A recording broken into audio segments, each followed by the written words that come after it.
Social media জুড়ে শুধুমাত্রই রচনা বন্দ্যোপাধ্যায়কে দেখা যাচ্ছে। আমাকেই পেলে তোমরা। আগে হাসিটা ছিল দারুণ, হাসিটা ছিল লোকে বলে পাবো। ভোটের বাজারে যখন সরগরম রাজ্য রাজনীতি, সেই সময় হুগলি লোকসভা কেন্দ্রের তৃণমূল প্রার্থী অভিনেত্রী রচনা বন্দ্যোপাধ্যায় ভাইরাল সোশ্যাল মিডিয়া জুড়ে। রচনা বন্দ্যোপাধ্যায় তার প্রচারের বেরিয়ে কখনো দই খেয়ে সিঙ্গুরের গরু এবং ঘাসের প্রশংসা করেছেন, কখনো গরম ঘুগনি খেয়ে তারিফ করতে শোনা গেছে তাকে, আবার কখনো আলু পোস্ত খেয়েও বাহবা দিয়েছেন। সেসব নিয়ে মিম হতেও বেশি সময় লাগেনি।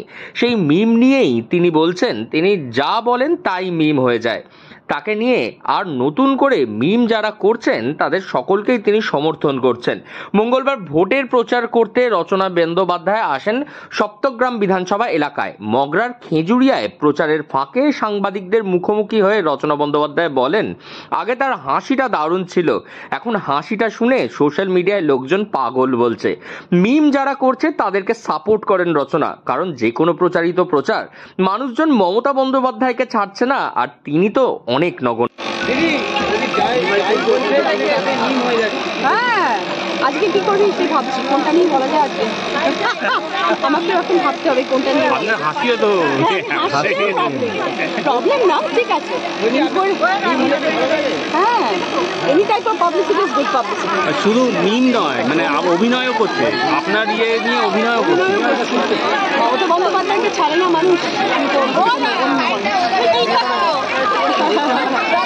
ভোটের মরশুমে সোশ্যাল মিডিয়া জুড়ে শুধুমাত্রই রচনা বন্দ্যোপাধ্যায়কে দেখা যাচ্ছে।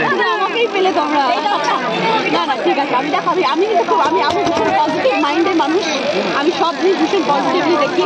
আমি এটার মধ্যে কিছু নেগেটিভ দেখি, এটাও পজিটিভ। কারণ যারা মিম করছে, যারা এরকম ধরনের জিনিস তৈরি করছে, তাদেরও একটু সাবস্ক্রাইবার দরকার, তাদেরও লাইক দরকার, তাদেরও একটা রুচি রোজগার, ঠিক আছে। হুগলির তৃণমূল প্রার্থী রচনা বন্দ্যোপাধ্যায় তিনি আরো বলেন, তিনি ভীষণই পজিটিভ মাইন্ডের মানুষ। যারা তাকে নিয়ে মিম করছে তার মধ্যেও তিনি নেগেটিভ কিছু দেখছেন না, কারণ যারা এই ধরনের মিম বানাচ্ছে তাদেরও তো লাইক সাবস্ক্রাইবার দরকার, এটা তাদেরও রুজি রুটির রোজগার, তাই তাদেরকেও সাপোর্ট করেন রচনা বন্দ্যোপাধ্যায়। এবং জয়ের ব্যাপারে তিনি যে 100% নিশ্চিত তা নিয়ে কোনো টেনশনই নেই তার, এমনটাই জানান তিনি। তিনি আরো বলেন যে বিশ্বাসে মেলায় বস্তু, তারপর তো উপরওয়ালার খেলা। এবং এই ভোট প্রচারে বেরিয়ে রচনা বন্দ্যোপাধ্যায়ের অভিনব বিভিন্ন রকম ক্রিয়াকলাপ যা মুহূর্তের মধ্যেই ভাইরাল হচ্ছে সোশ্যাল মিডিয়া জুড়ে, তাতে পজিটিভ মাইন্ডই ধরে রাখছেন রচনা বন্দ্যোপাধ্যায়। হুগলি থেকে রাহি হালদার, লোকাল 18 বাংলা।